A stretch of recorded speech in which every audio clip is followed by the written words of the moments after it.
कैसे आप सभी लोग उम्मीद करता हूँ अच्छे होंगे। दोस्तों, अगर मैं आपसे सवाल करूँ कि भाई बताइए कि हमारे इतिहास की सबसे ताकतवर सल्तनतें कौन सी थी, तो आपका जवाब होगा मुगल एम्पायर और मौर्य एम्पायर।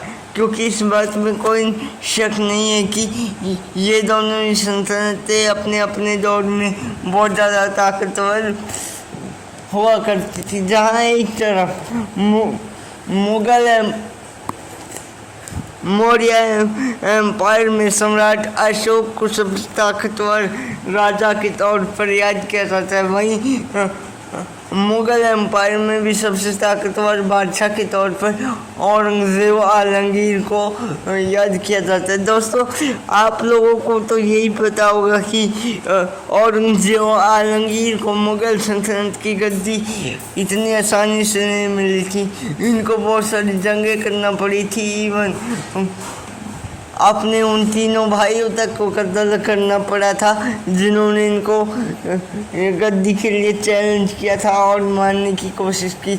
लेकिन दोस्तों, आपको जानकर ये हैरानी होगी कि जो तरीका सल्तनत की गद्दी हासिल करने के लिए औरंगज़ेब आलमगीर को अपनाना पड़ा था, वही तरीका आज से सम्राट अशोक को भी अपनाना पड़ा था। दोस्तों, ये कहानी शुरू होती है 2300 साल से भी ज़्यादा। सबसे पहले हम आपको बताते चले कि मौर्य एम्पायर के पहले राजा चंद्रगुप्त मौर्य थे। इनके बाद इनके बेटे बिंदुसार को सल्तनत का सुल्तान बनाया गया और इनकी कई सारी रानियाँ थी और कई सारी रानियों से इनके लगभग 8 कई सारे बेटे हुआ करते थे।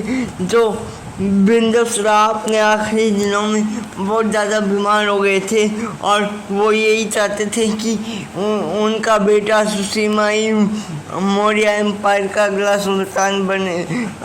और लेकिन जो वजीर वगैरह थे वो ये चाहते थे कि सम्राट अशोक ही मौर्य एम्पायर के अगले सुल्तान बने, क्योंकि सम्राट अशोक के अंदर बहुत ही अच्छी काबिलियत थी।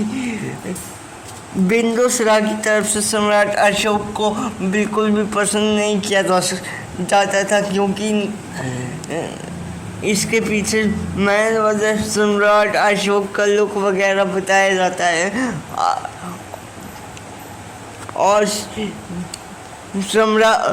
जब बिंदुसार को ये लगा कि मेरा आखिरी वक्त आ गया है, तो उन्होंने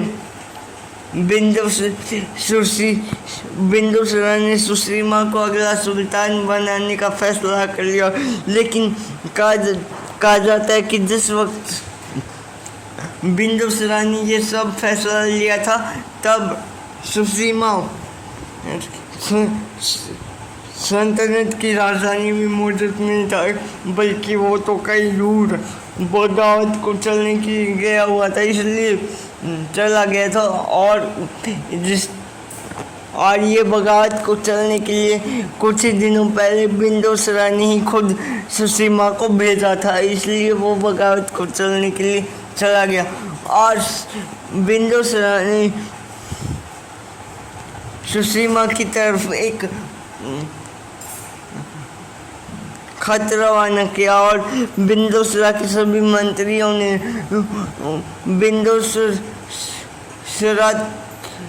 सुसीमा तक बिंदुसार का खत लिखा हुआ सुसीमा तक इस खत को पहुंचाने में बहुत देरी की। और दूसरी तरफ सम्राट अशोक को ये खत लिखा कि तुम जल्दी से आ जाओ, हम तुम्हारी ताजपोशी की तैयारियां करते। खत मिलते ही जो सम्राट अशोक थे, जो उस वक्त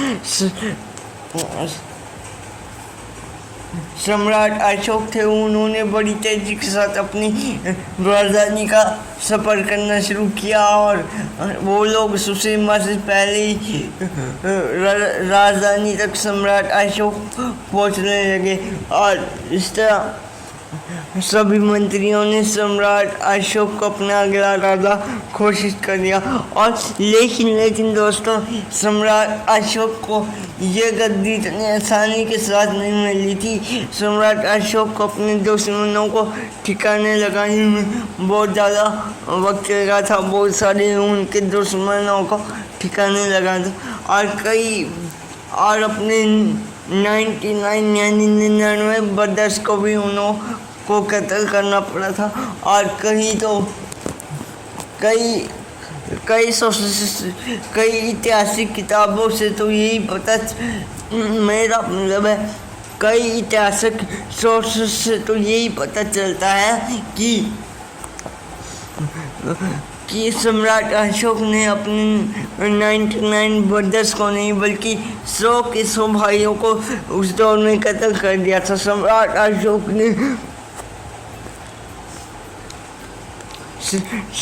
अशोक ने और कई लोग तो ये भी बताते हैं कि सल्तनत को बचाने के लिए लगभग 2 करोड़ से भी ज़्यादा सम्राट अशोक को कत्ल करना पड़ा था। और सम्राट